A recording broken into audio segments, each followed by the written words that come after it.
Hello, boys and girls. Saturday morning here. Actually, what time is it? 10:39 here in Central Illinois. And I got a package in the other day, and I hadn't opened it yet. I kind of want to do a video on it. So,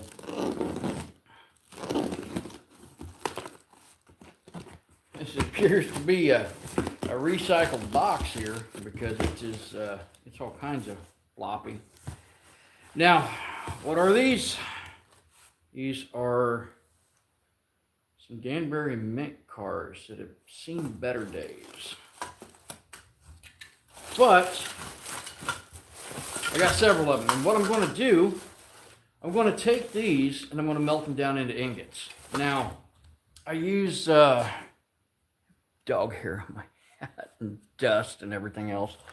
I use that material for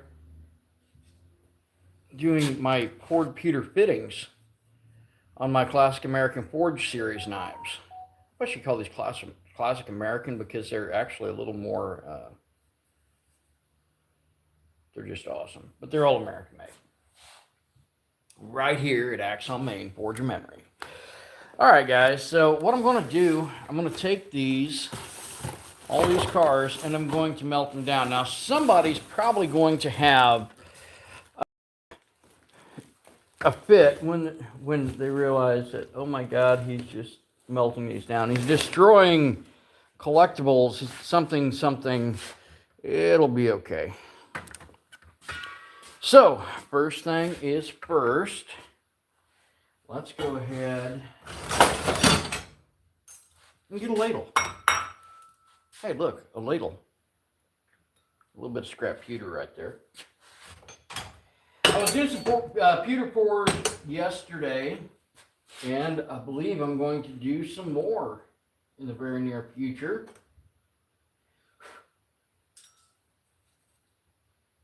And there's a little bit of pewter spatter here where it had got spilled. And I'm going to need a heat source, and for that I'm going to use my forge.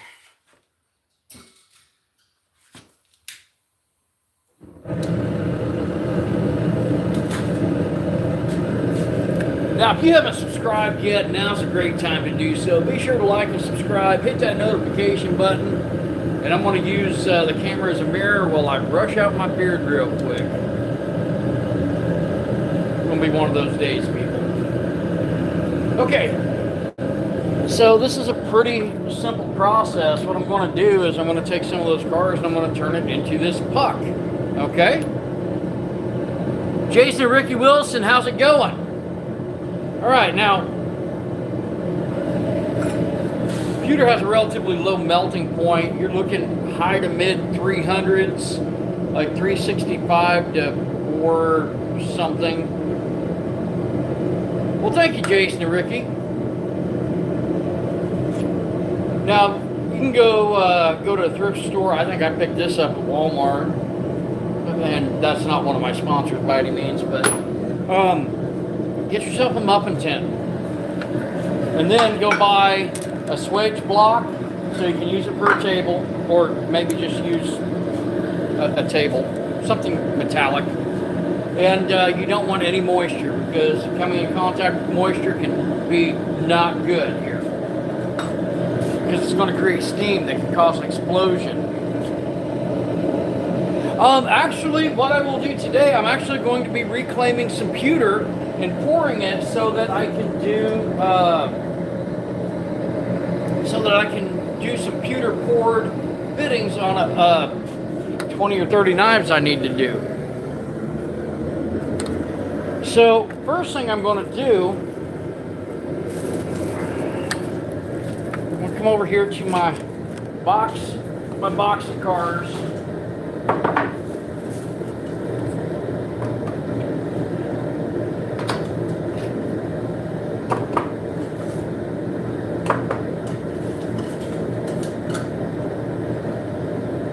I'm not sure that's pewter. It's awful light. It sounds different too. Well, find out what is pewter and what's not gets scrapped, and what is gets repurposed into cool, fun stuff. So I may have a couple other pieces of pewter here.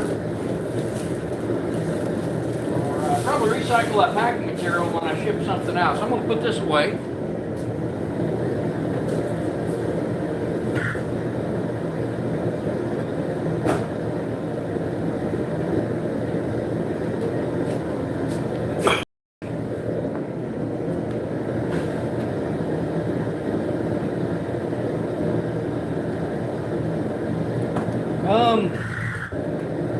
I'm just going to start with one of these small cars, and there is a little bit of the scrap here. Now, when I do this, I want to have some PE, some personal protective equipment. So let me get some safety glasses.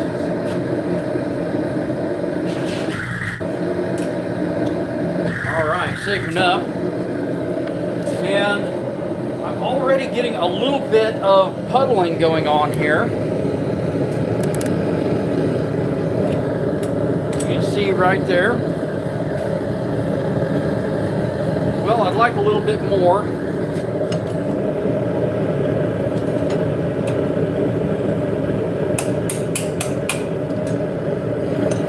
And I'm just letting the heat wrap into that. Now, if I was using a smaller ladle like this one,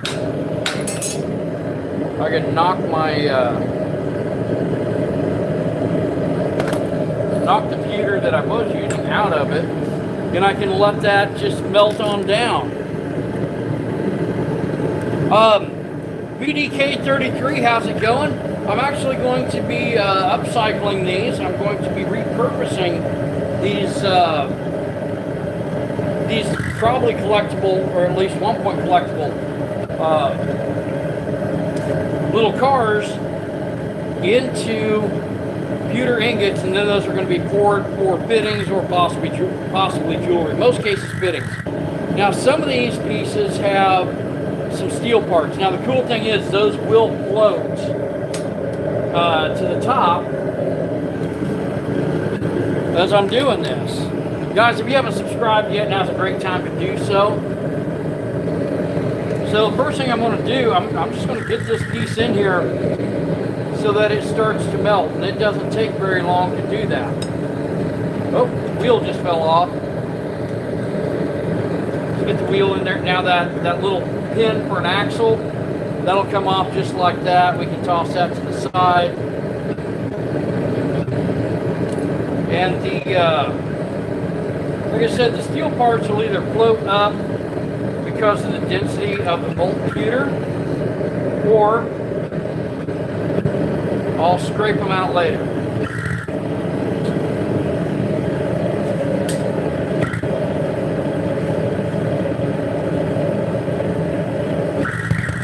Now keep in mind that puddle right there is critical with what I'm doing. So the molten material right there, that's very important, because that's going to help other material go molten, because it's insulative and it helps with the heat transfer. Yes, I should be wearing gloves.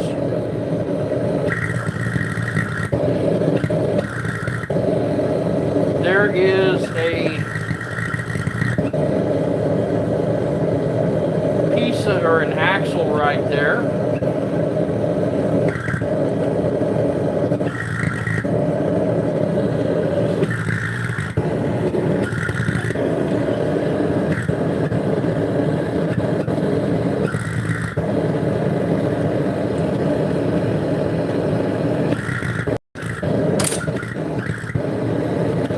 Alright, so once all of this gets liquefied, there's a couple things I can do. One, if there's a lot of slag, I can go ahead and I can skim that off. And I'll just use one of my burn tools here that I use for doing burn through tank channels. I want to make sure that this is good and liquidy And I could just scrape that. And that's going to bring up that scale, that slag.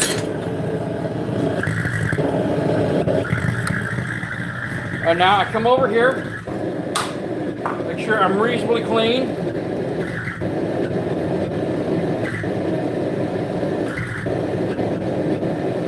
All right, now I could pour a larger ingot, but it's really not necessary right now because I've got other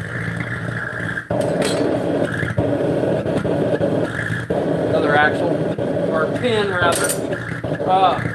I've got other smaller ingots and larger ingots, so I'm just going to kind of try to average it out.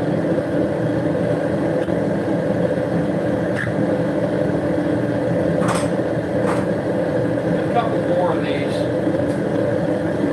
Okay, so once more, I'm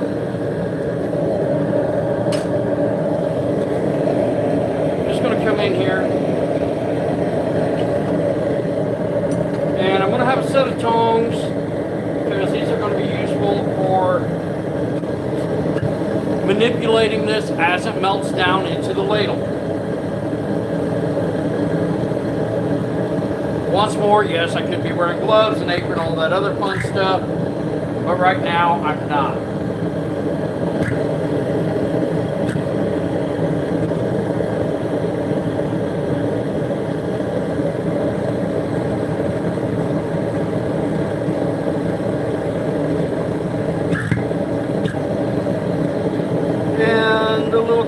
Falls apart in there. Okay.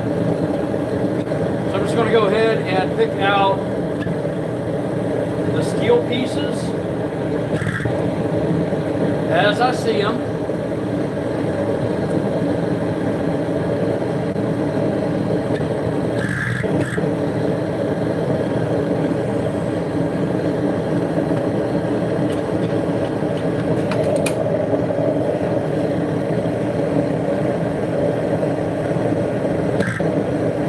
Mash that around, mix it up,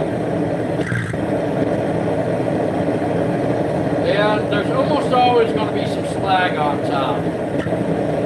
Now what I found with pewter is that that slag often smells like whatever it was around. So if you have pewter that you're pouring that was salt shakers or gravy boats or something like that, and they were near a stove, like where people use a lot of lard or grease, it's going to smell like that. If it was a perfume bottle, it could have been empty for decades and it still is going to have that perfume smell in the oxide.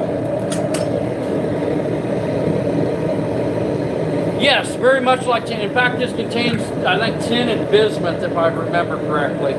I would have to check. So yes, very much like tin. But definitely not steel. No, this is a low melting point, and it's something that we can, I mean, I don't have to use a heat source that's this potent. I could actually just use, no, realistically, I could use a stove top.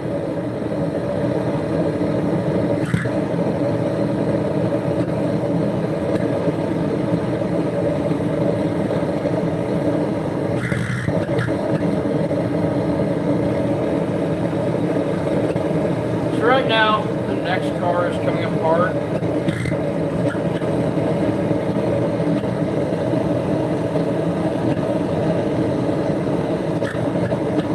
And I'm trying to prevent it from spilling over, mostly because I want to be able to use my material.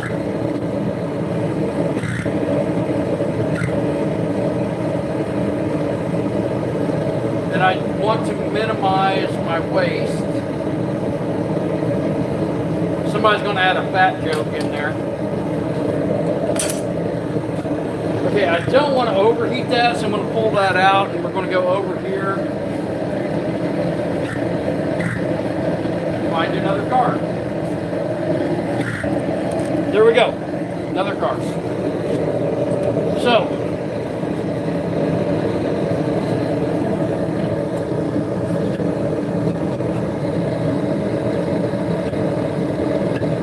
it takes very little time for this to melt.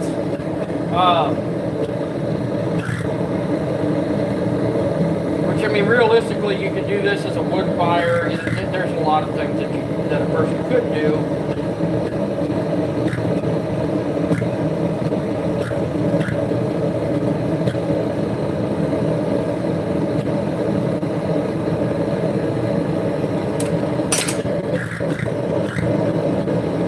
And you can see how that is starting to melt down.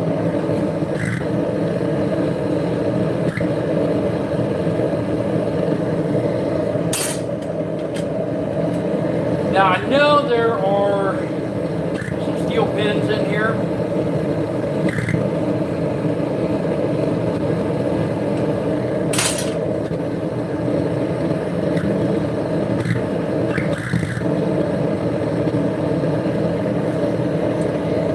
Now in some cases you may not have your pewter hot enough.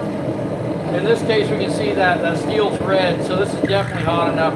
You can get ash and slag on this. There's a steel pin. And I just scrape them out. So you get that very reflective, kind of glossy look.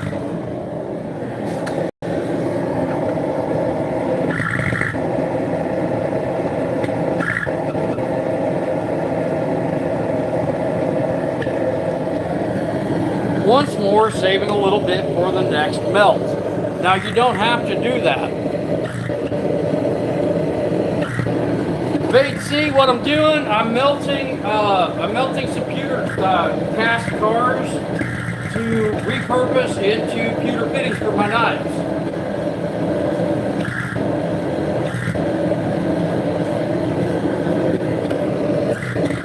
See, this is a 1928 Lincoln convertible.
Giving that the opportunity to really melt down.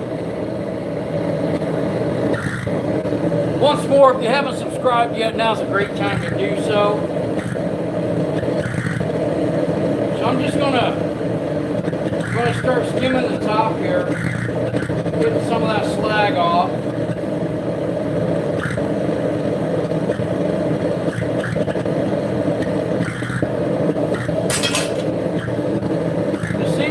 Like there should be a couple pins in there that I did not find.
melt down. You can see how that's kind of transitioning.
Now you can see that there's some ash in the bottom, maybe a little bit of pewter. Just dump that out. But now, since I've emptied my my ladle here, I do need to go ahead and refill it. I've also got to let that. I've got. See, this is pewter. So it's like tin and bismuth, something like that. So what I'm doing,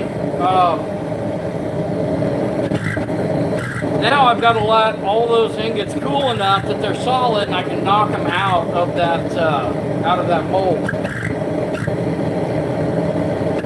And I'm just about finished on this part. So now to give you an idea with shipping, this was around $60 or so. Sometimes it costs more.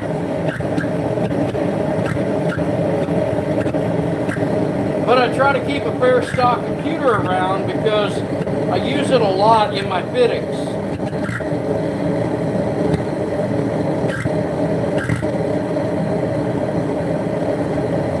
And each one of those ingots that I pour will allow me to do fittings on about 4 knives.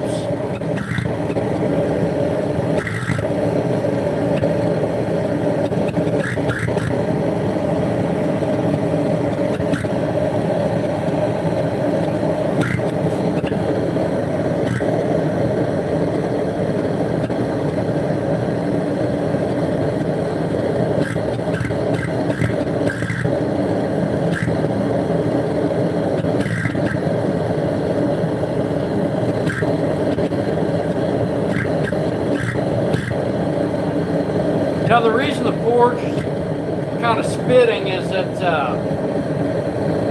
I need to turn the pressure up, but I really don't need it that hot right now for melting pewter. Over time, pewter forms an oxide, and that's kind of where a lot of that slag, that scale comes in. It's not scale, it's liquid. So slag.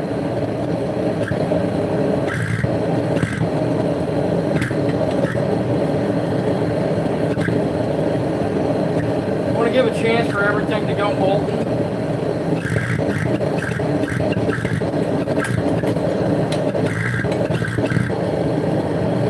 And then I will take this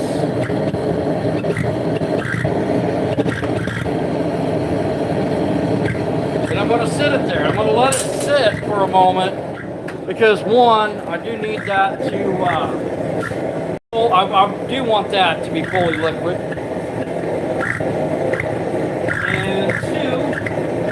I've got to empty my muffin pan.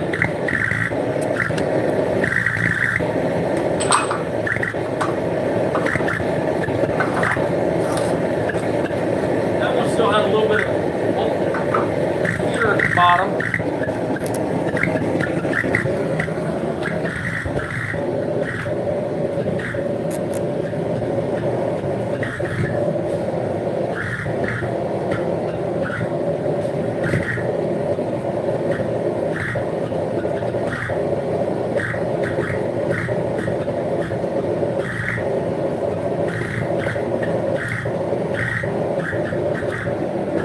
little bit of dross there on that on that last ingot.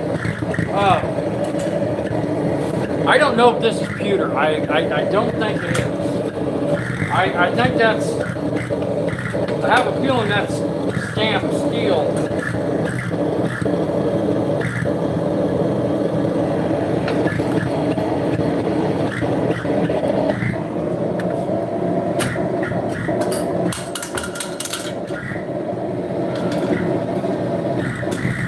It's not magnetic.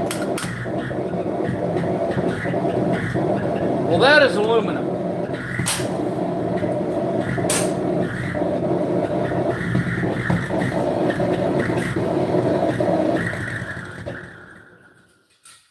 Okay. So, as it goes, that was bluegill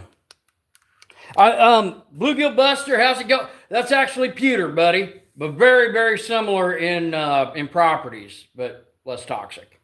No, I'm not going to sell them. Actually, what I'm going to do is I'm going to take these and I'm going to pour fittings for knives. I got a little bit of time. I can probably do that. Let's see. I have a bunch of knife blades and that are kind of fit up over here. Is there anything I could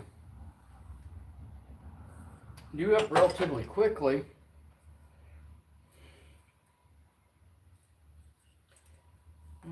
That's maybe.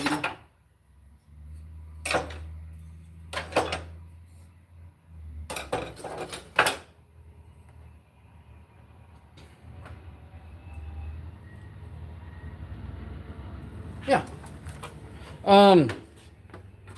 This one looks like it's probably an old, forged from an old buggy spring. And then I've got some curly maple handle material here. So what I'll do, let me show you guys what I'm going to do next.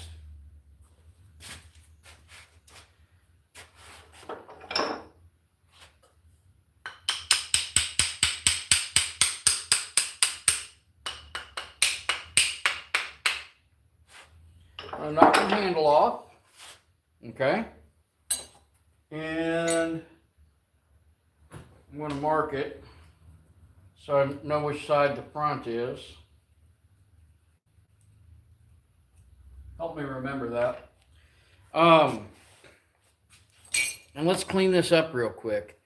Now, we'll keep it rustic, okay? We'll keep this blade rustic. This is, I believe this is antique buggy spring. So it's an antique spring steel. Bluegill buster, yeah, pretty close. Okay, guys, so I'm going to go ahead.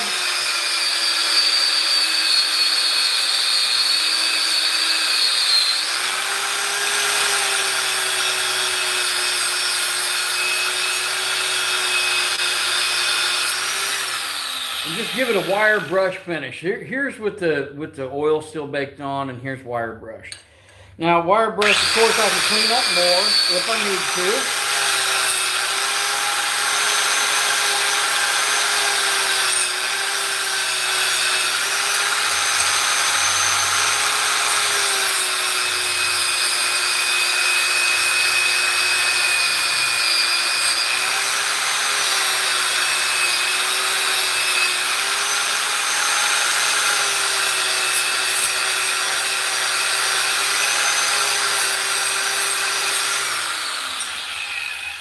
Okay. So, here is my wire brush finish blade. So it's just going to be a primitive brute de forge cool piece made out of some antique buggy spring. Now I'm going to make a mess that I literally just cleaned up. But before I do, let's clean that up just a little bit. Guys, if you haven't liked and subscribed yet, now's a great time to do so. I'll brighten that blade up just a little bit.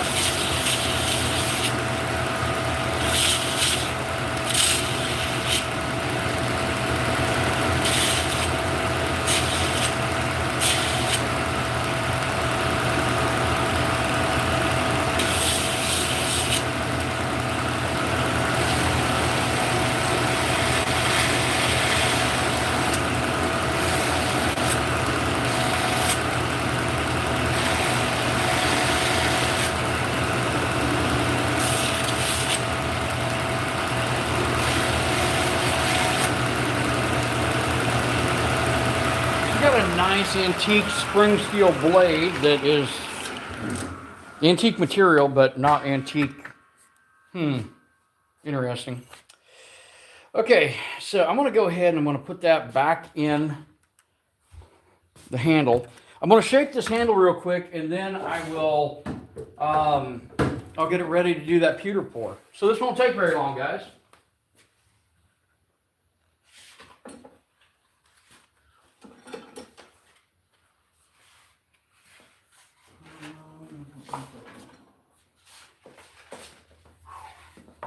We'll go with the 36 grit. Now this is going to get dusty. This is going to get messy. Ideally, you should wear, probably ought to wear some form of respirator or mask. I'm not going to be doing that. But what I am going to do, I'm going to take this, I think it's 1 1/8 round curly maple, and I'm going to form it to fit my hand. I guess that fits now, but I want it to look better.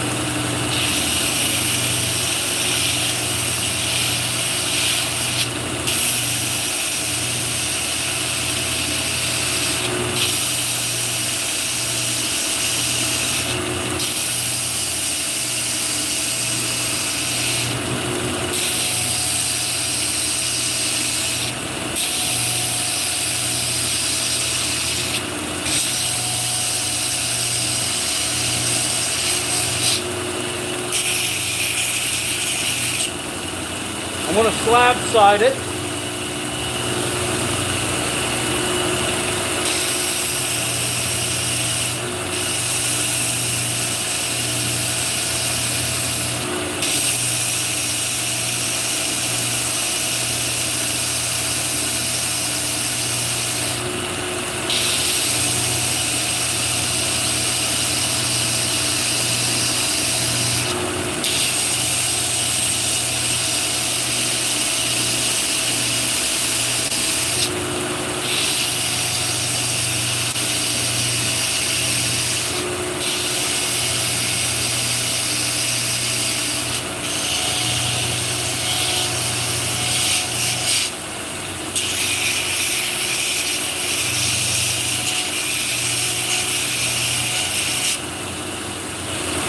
Okay.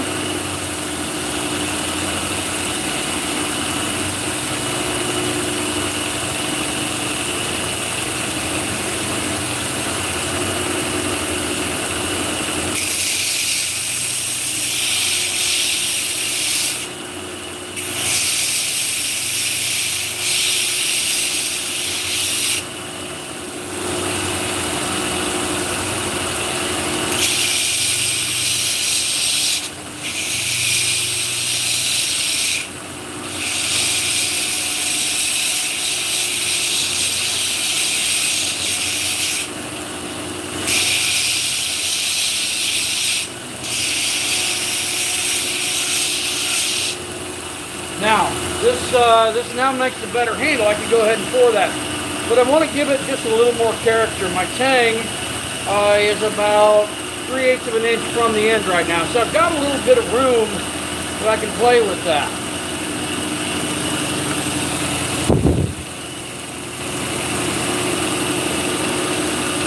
No, the material, this isn't the same metal as what I was melting. This is a high carbon steel.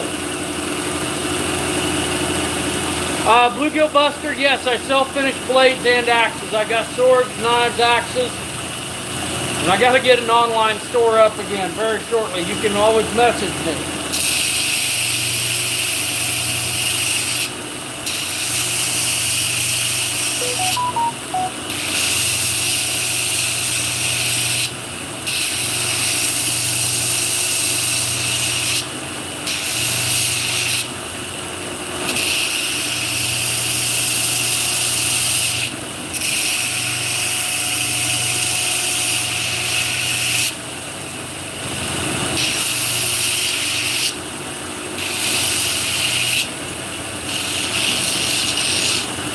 Okay, so now I've got an angle there.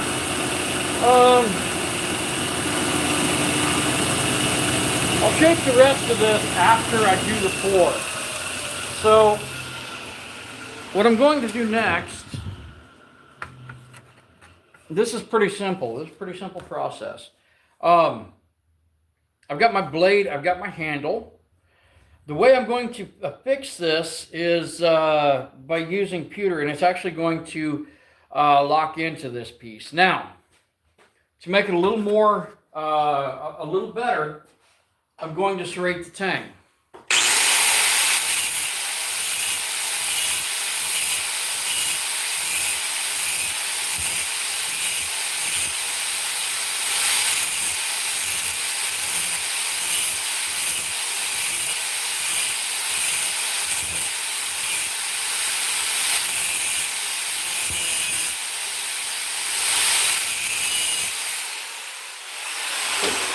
Probably not the safest process there, but hey, it worked.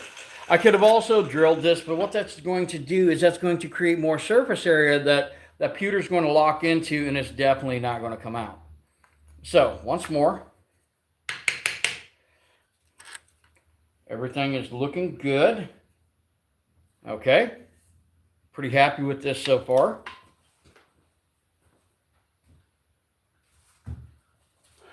Now I'm going to get some aluminum tape. We call it HVAC tape because it's used in HVAC applications. Heating, ventilation, air conditioning. It's like the first letters of those words come out to HVAC. Okay, now of course I could have cleaned this blade up some more. This is about an 1/8 inch thick. And if I clean it down too much, I'll end up with a very thin blade. And being older material, I don't want to push my luck too much on this. So,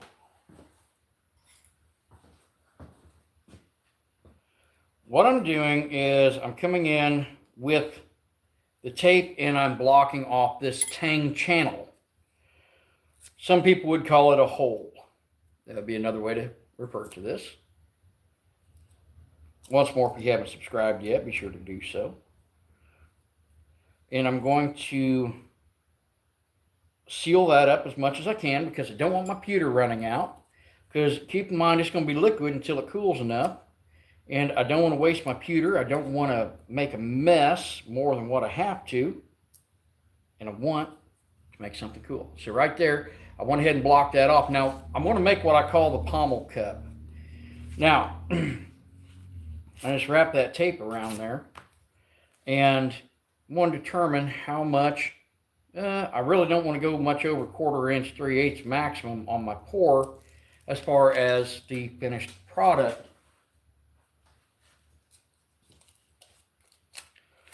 Okay.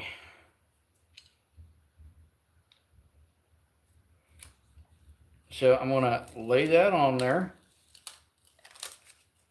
and wrap it around, making sure that I have plenty of essentially tape in contact with the handle material. Go around, wrap it, put my finger down in there and make sure that this is rounded out because I don't want a piece sticking in because that means I got to grind further into it. All right, so there we have it. Now, there's 2 ways I can do this. One way is quite simple, and that is I will hold on to that while I do my pour. Now, the other way is that I'm going to use a vise, which I need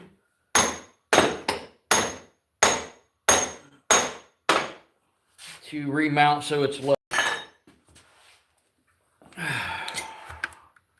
I'll take this glove right here just to protect my blade. And I'm going to angle this handle. Okay? You see that it's tilted this way because I have a cant. I have a slanted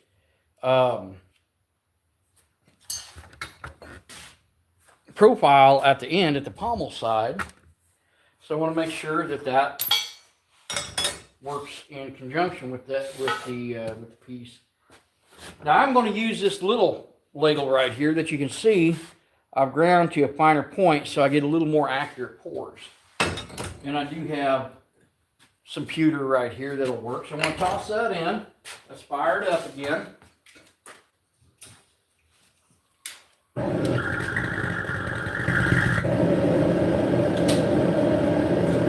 Okay. So I'm going to go ahead and I'm going to place that into the forge. I've got my ladle in the forge, that smaller one. I'm going to have it come up to temperature. And then I'm going to pour that pommel cap, that butt cap, right here.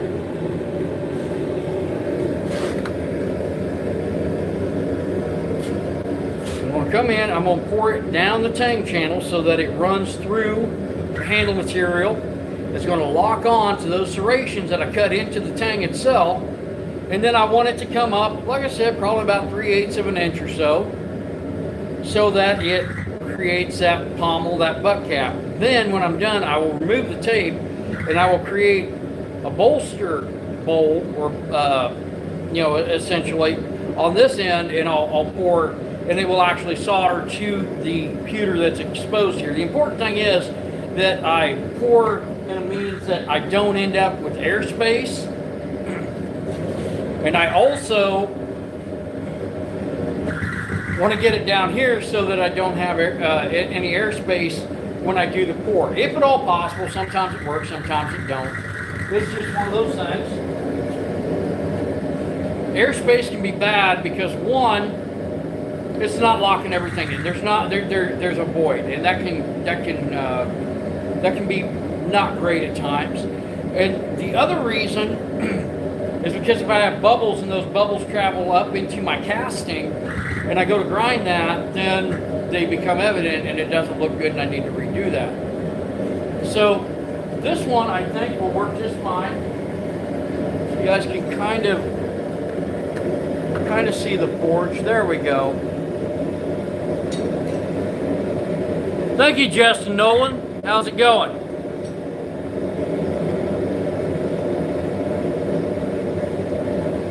Yeah, so it burnt into the grip, yeah. Did I say Nolden? I know some Nolans around here. I don't know any Noldens. That's cool. Once more, if you haven't liked and subscribed yet, be sure to do so. Okay, so this is liquid. And I'm going to not stand over it in case I get a volcano effect.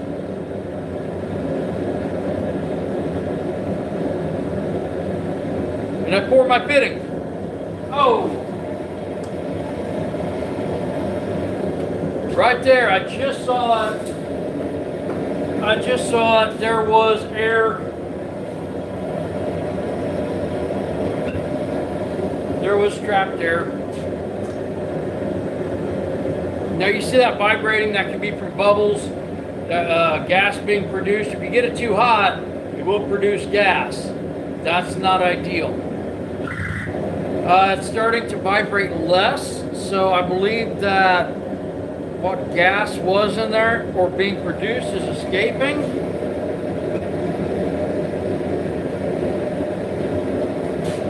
Okay, so I just used a propane torch to reheat it or to keep it liquid a bit longer.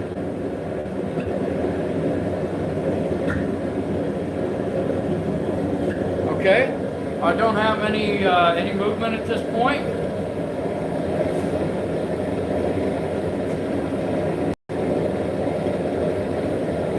Turn my torch down.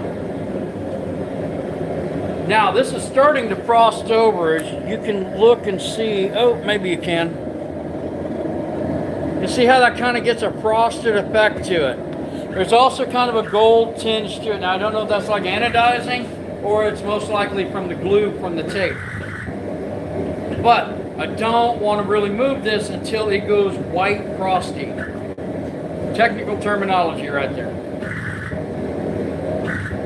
I've got heat clear down into the handle. That tells me that likely that this went down into the handle, which is what I want.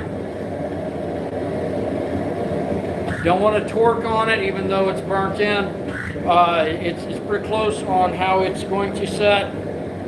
I don't want to move it because this will fall apart while it's still hot, much like if you're familiar with Divinity candy. It's at least something we have around here around Christmas time. I love it, or I used to. Then I had COVID and I can't smell or taste that anymore. It's one of the smells and tastes I lost. Okay, Bait C. So the, is it Bait or Body? I'll go with Bait. This is dyed stabilized curly maple, the Cheyenne made for me. Now to me this looks like it's solid. We're about to find out.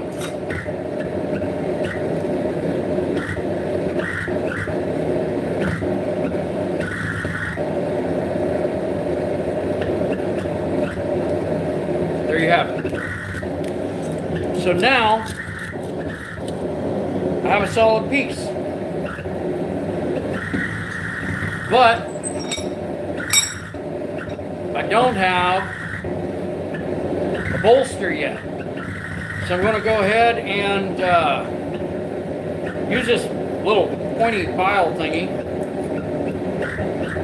That sounded professional, didn't it? Pointy file thingy. To go ahead and remove the tape.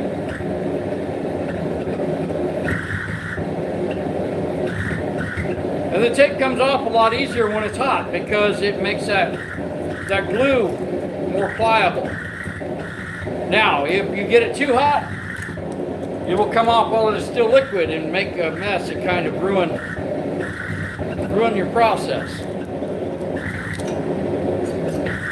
Now, if you look around, you can see how that has filled. That's what I wanted. I'm happy with that.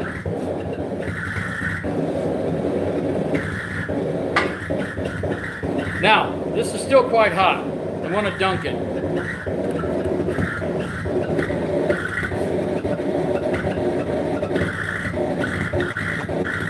Just so I don't burn myself as bad. I just have some steam coming up. Now, just like I did with the pommel, I wrap and I tear off a piece.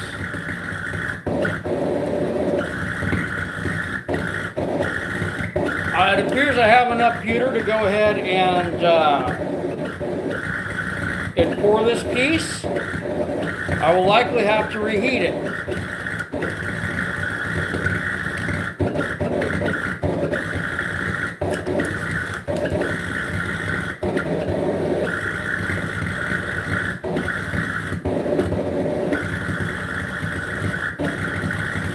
And there I have essentially my bolster cup. Now I am going to add a little bit of tape.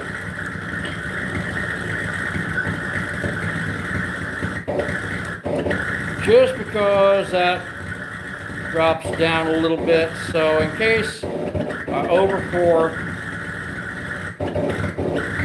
I have that. Now using this to create pressure.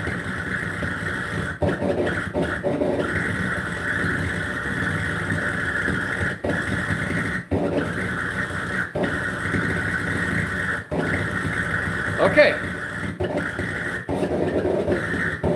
Turning my pressure up.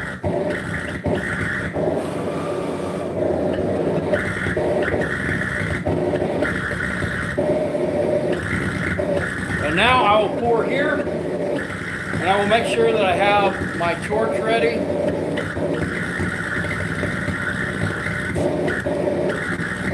In case I need to do any leveling. Well, thank you. I do this a lot.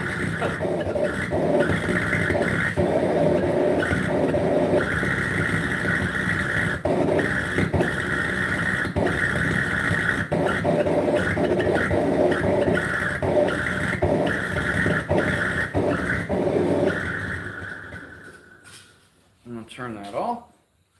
Now I did get a little bit of kind of a sloshing effect there where it stuck to the blade. And I'm cautiously going to heat this and get that to release. And the nice thing about liquids is they are auto leveling. So if I cautiously bring this up to a molten temperature, it will level out. Now I don't want to overheat my blade in the process.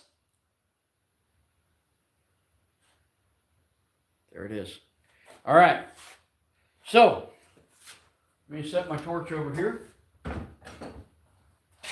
I wasn't planning on putting a knife together on camera right now because I was just going to do the video on reclaiming, but hey, we get to see that, right?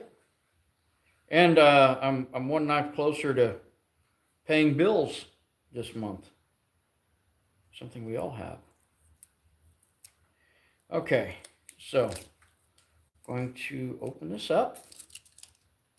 Yes, quite nice. And this is with this minimizes waste on the pewter, because if I had left that as that large dowel, I would have wasted a good portion of my pewter. And now look at that. Now, of course, I have some grinding and some processes to go through as far as finishing this piece out, but I think that's going to be a nice belt knife for someone. There you go. Just coming up on an hour now. But there we go. I'm going to set this aside and let it cool. I'm also going to clean up my part of my mess before I make another one. Because one, this is flammable, and we do not want flammable things in the forge. We want to be very cautious about that. We want fire, but we want controlled fire. Okay, so let me give you an idea about why I get a little bit of practice doing that. So here's one of my blades. This is 1095 high carbon. And you can see this is a dyed and stabilized curly maple that Cheyenne did for me. And let's find, here's another one. This is kind of a burgundy, maybe a wine color. Once more, these are all the 1095 high carbon blades. And I'm trying, I have so many that I like here. Trying to find a favorite can be problematic. Looking at the green, it's got some subtle blues in it as well. Once more with the 1095 high carbon. So that other one is going to be similar, not the same, but it will be similar. And now I had some where the grain densities created this modeling, and it turned out very, very interesting. And you will get that with the different natural materials, even when it's stabilized. So form and function. That's what I look at. I'll encourage everyone, check out season 4, episode 2 of Forged in Fire. You can see me on that show making knives. You can see me on season 1, episode 1 of Master of Arms, a flintlock axe pistol. And Cheyenne, who makes these, makes the handle material, she was on season 9, episode 5 of Forged in Fire. So be sure to check that out. But these are just utilitarian pieces. Now I do make others. Well, here, hold on.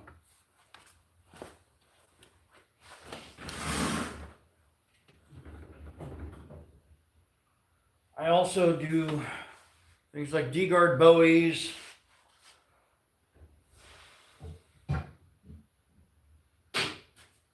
Tomahawks.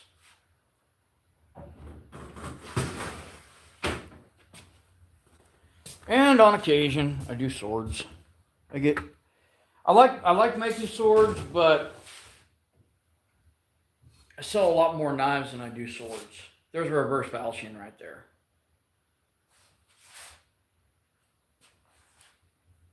There you go. Once more, thank you to everyone who stuck with me through this. We're coming down on an hour, and we'll just round it out to an hour for the video.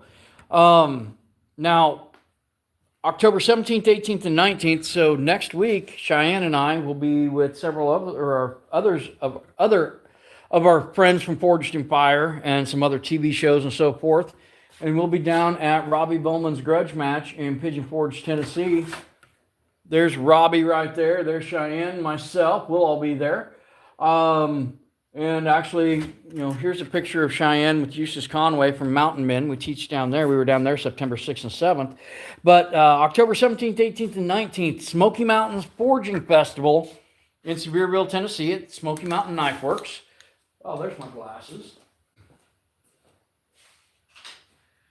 We'll be there at Robbie Bowman's Forged in Fire Grudge Match, which will be running in conjunction with that. I'd imagine there's going to be cutting contests and other fun stuff. We'll be vending, and we'll also be demonstrating, and we hope to see some of you there. So, yeah, just if you guys have an opportunity and you're in the area, I do look a little different from when I was on the shows. That's when I was on Forged in Fire. That's when I was on Master of Arms. That's when Cheyenne was on Forged in Fire. And I don't know what all I'm taking. I know I'm taking some hunters. I may take some of my bowies. I've got some of the bigger bowies here. Some of those may end up coming with me. We'll find out. And I hope to see everyone there who can make it. Please be sure to check out the links in the description for Turtle Island Preserve and also for Forge of Memory Family. If you're interested in seeing in-depth, step-by-step, completely described builds, then you should check out Forge of Memory Family website. You can also check out Iron Mountain Metalcraft at 172 Old Mill Avenue. Link in the description for Robbie's shop in Pigeon Forge, Tennessee. And I do a full build on a pewter bolster knife on that Forge of Memory Family page. So this one I really like. It's kind of got a subtle recurve to it. It's got a belly on it for skinning. This would be a good bushcraft knife right here. And someone will love it. I guarantee I'm not going to have that one very long. So, guys, once more, please like and subscribe. Check out links in the description. Share it out. Help me build my audience. Thank you very much for sticking with me. And of all things, be creative. Enjoy life, and thank you very much. You guys have a great one, and thank you. We'll catch you later.